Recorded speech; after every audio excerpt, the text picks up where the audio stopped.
Pelanggaran hak dan pengingkaran kewajiban warga negara diantaranya disebabkan oleh faktor-faktor berikut.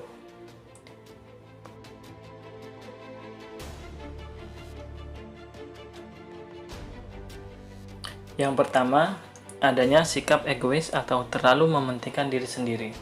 Sikap ini akan menyebabkan seseorang selalu menuntut haknya, sementara kewajibannya sering diabaikan. Kemudian yang kedua, rendahnya kesadaran. Pelaku tidak mau tahu bahwa orang lain pun mempunyai hak yang harus dihormati. Sikap tidak mau tahu ini berakibat muncul perilaku atau tindakan penyimpangan terhadap hak dan kewajiban warga negara. Kemudian, sikap tidak toleran. Sikap ini akan menyebabkan munculnya saling tidak menghargai dan tidak menghormati atas kedudukan atau keberadaan orang lain. Berikutnya, penyalahgunaan kekuasaan, baik yang dilakukan oleh pemerintah, aparat keamanan, pengusaha, atau orang yang memiliki jabatan lainnya.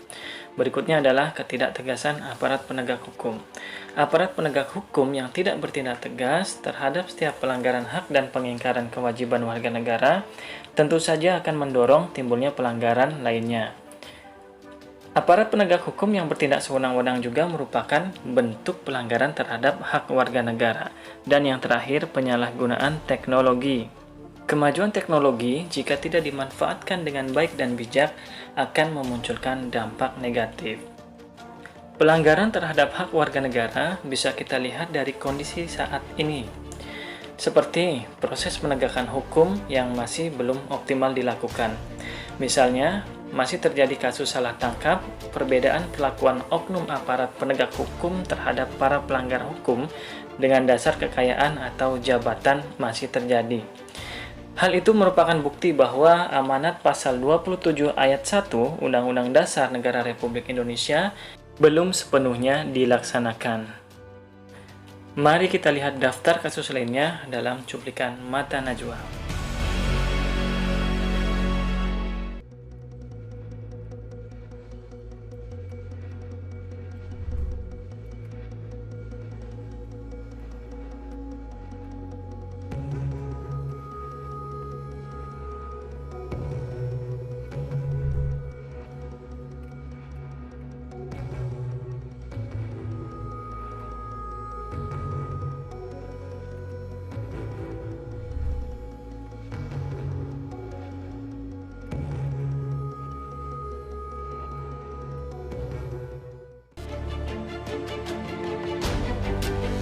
Berikutnya soal kemiskinan dan angka pengangguran yang semakin meningkat.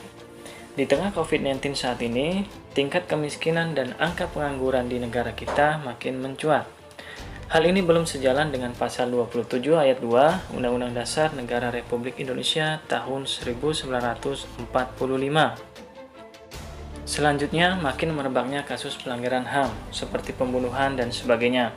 Padahal pada pasal 28A sampai J Undang-Undang Dasar Negara Republik Indonesia telah menjamin keberadaan hak asasi manusia. Masih terjadi juga intoleransi dan tindak kekerasan yang mengatasnamakan agama. Ini jelas tidak sejalan dengan pasal 29 ayat 2 Undang-Undang Dasar Negara Republik Indonesia yang menjamin kemerdekaan beragama. Angka putus sekolah juga masih tinggi. Ini mengindikasikan belum terlaksananya secara sepenuhnya amanat pasal 31 ayat 1 Undang-Undang Dasar Negara Republik Indonesia. Kemudian yang terakhir, masih sering terjadinya pelanggaran hak cipta. Contoh-contoh yang telah diuraikan tadi membuktikan bahwa tidak terpenuhinya hak warga negara dikarenakan adanya kelalaian atau pengingkaran dalam pemenuhan kewajiban sebagaimana yang dipersyaratkan dalam konstitusi dan perundang-undangan lainnya. Kalian sudah pernah mendengar slogan orang bijak taat pajak? Slogan singkat ini mempunyai makna yang sangat dalam, yaitu ajakan kepada setiap warga negara untuk memenuhi kewajibannya. Salah satunya adalah membayar pajak. Tapi kewajiban warga negara bukan hanya itu. Masih banyak lagi bentuk lainnya seperti harus taat aturan, menjunjung tinggi pemerintahan, dan ikut bela negara. Kewajiban-kewajiban tersebut apabila dilaksanakan akan mendukung suksesnya program pembangunan di negeri ini, serta dapat mendorong terciptanya keadilan, ketertiban, perdamaian, dan sebagainya. Namun pada kenyataannya, saat ini masih banyak terjadi pengingkaran terhadap kewajiban-kewajiban warga negara. Pengingkaran kewajiban tersebut dapat kalian simak atau kalian baca sendiri pada tampilan ini.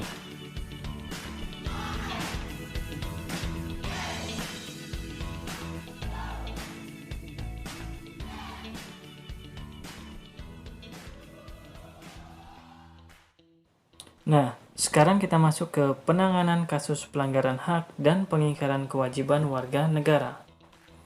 Tindakan terbaik dalam penegakan hak dan kewajiban warga negara adalah dengan mencegah timbulnya semua faktor penyebab dari pelanggaran hak dan pengingkaran kewajiban warga negara tersebut. Misalkan dengan menegakkan supremasi hukum dan demokrasi.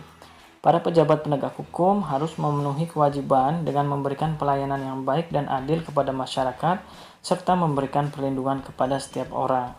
Kemudian, mengoptimalkan peran lembaga-lembaga selain lembaga tinggi negara, seperti KPK, Ombudsman, Komnas HAM, KPAI, dan Komnas Perempuan. Selanjutnya, meningkatkan kualitas pelayanan publik, meningkatkan pengawasan dari masyarakat dan lembaga-lembaga politik terhadap setiap upaya penegakan hak dan kewajiban warga negara, meningkatkan penyebarluasan prinsip-prinsip kesadaran bernegara kepada masyarakat, kemudian meningkatkan profesionalisme lembaga keamanan dan pertahanan negara, dan yang terakhir, meningkatkan kerjasama yang harmonis. Selain melakukan upaya pencegahan, pemerintah juga menangani berbagai kasus yang sudah terjadi. Tindakan penanganan dilakukan oleh lembaga-lembaga negara yang mempunyai fungsi utama untuk menegakkan hukum, seperti kepolisian yang melakukan penanganan terhadap kasus-kasus tindak pidana, kriminal, dan sebagainya untuk memberikan rasa aman kepada masyarakat. Kemudian ada TNI yang melakukan penanganan terhadap kasus-kasus yang berkaitan dengan gerakan separatisme atau gerakan-gerakan yang mengancam kedaulatan negara, baik yang datangnya dari luar maupun dari dalam negeri. Kemudian ada KPK yang melakukan penanganan terhadap kasus-kasus korupsi dan penyalahgunaan keuangan negara. Dan terakhir ada lembaga peradilan yang melakukan perannya untuk menjatuhkan vonis atas kasus pelanggaran hak dan pengingkaran kewajiban warga negara.